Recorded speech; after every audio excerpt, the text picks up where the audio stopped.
July of last year, in a move that shocked even Keegan, he was named Ryder Cup captain at 39, the youngest since Arnold Palmer in 1963.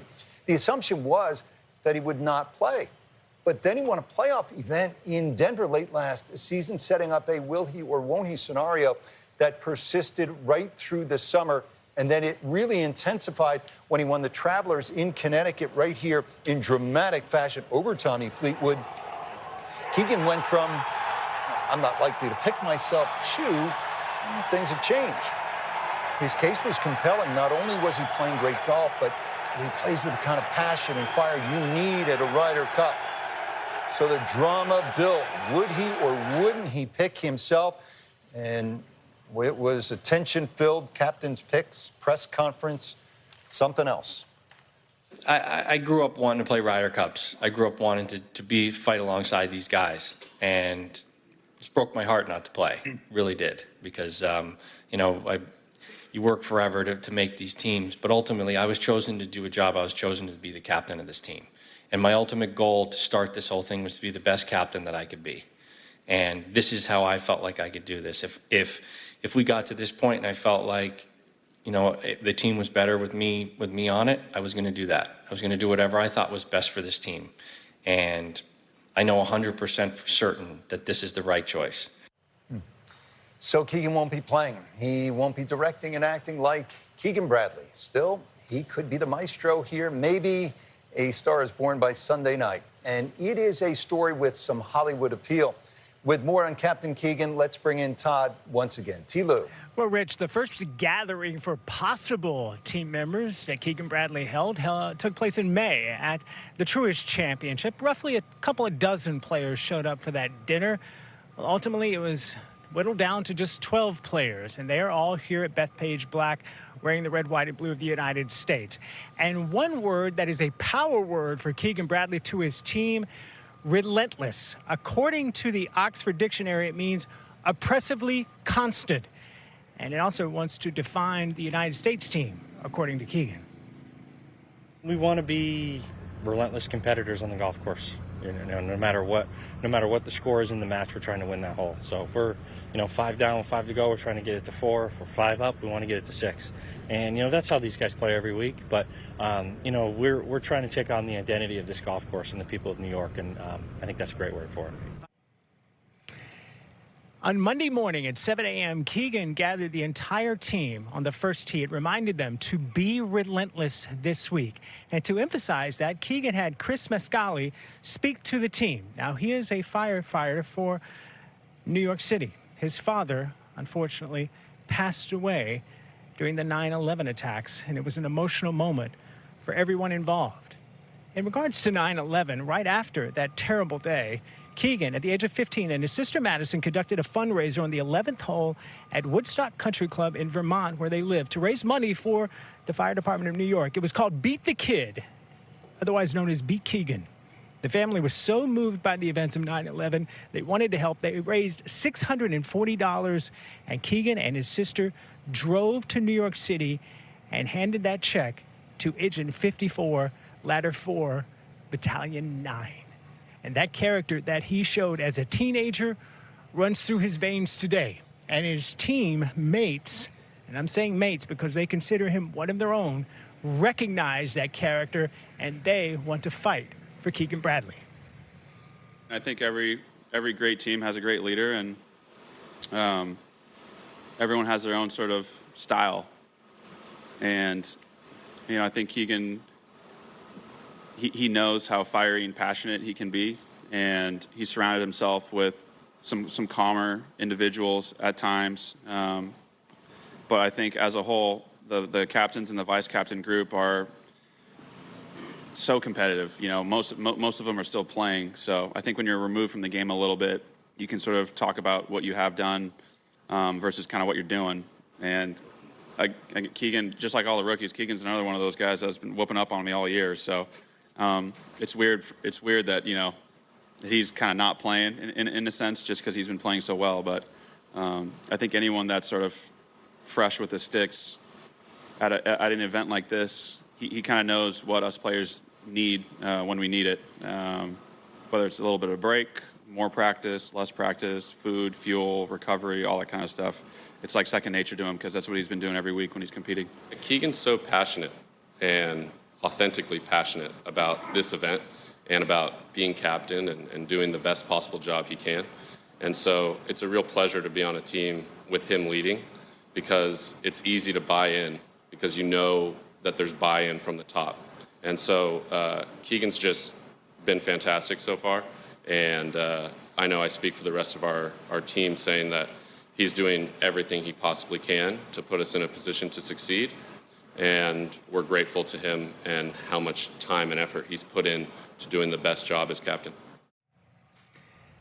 It's a special moment for Keegan and a special moment for his dad, Mark. We showed you this video earlier from the day, and Mark wearing that USA basketball jersey with Keegan's name on the back. That was given to him by a fan today, and he put it on and he proudly wore that USA jersey with Keegan's name on the back. And I asked Mark how he feels about his son leading the United States team today at the Ryder Cup, and he said, "I've always been very proud of Keegan, but never as much as I am now.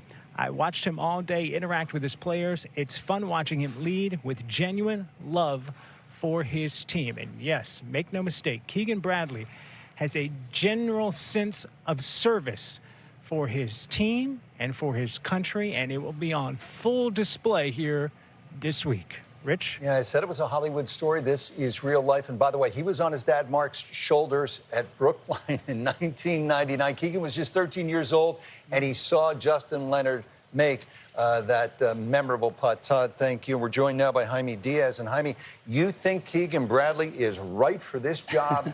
Why? Well, I think everything he's been through, it's about developing grit, gratitude, and passion. And I think that's what's going to distinguish his captaincy.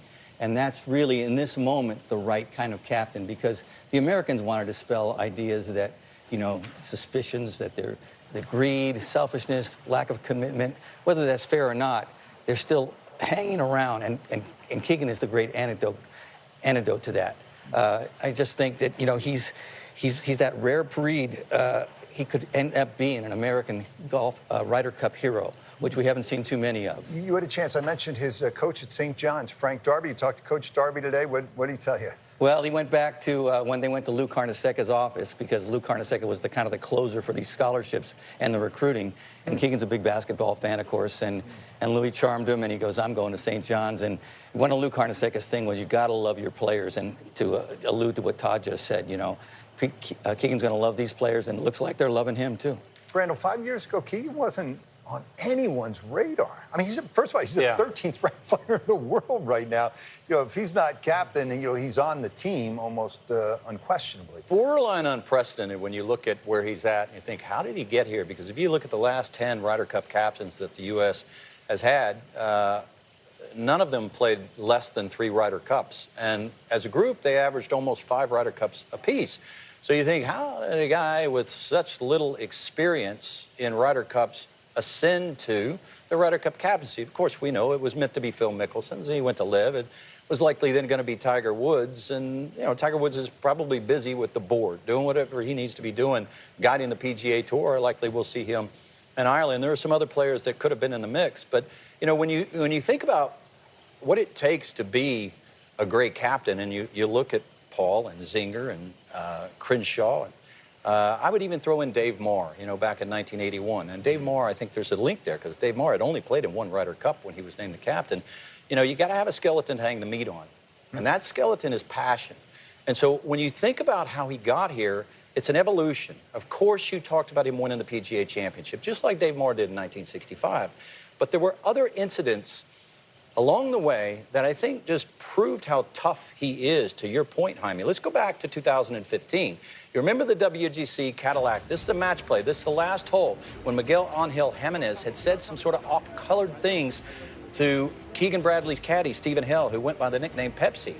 And Keegan went over there to him, and he's got in his face, and he said, "Don't you speak to my caddy like that." Now, look, he lost that match, but I look at this as in losing, he won. This is a little bit like Seve, and Golf Digest wrote a great column about this. It's a little bit like Seve losing the singles match leading off in 1995 because he did it with such passion and he hung in there that he actually won by losing. He imbued his team. And then, of course, now we'll go back a little bit further to 2012. It wasn't that Keegan was winning. He was winning by wide margins with great passion. He and Phil Mickelson, they beat Luke Donald and Garcia 4-3. They beat McIlroy and McDowell 2-1. They beat Westwood and Donald. These are icons for Europe. 7-6. Then he went forward to 2014. In the first session, he and Mickelson, once again, they beat Garcia and McIlroy. So you start to add up these big wins, rising to the occasion. You go back again to the PGA Championship when he was 5 down, always overlooked, always the underdog.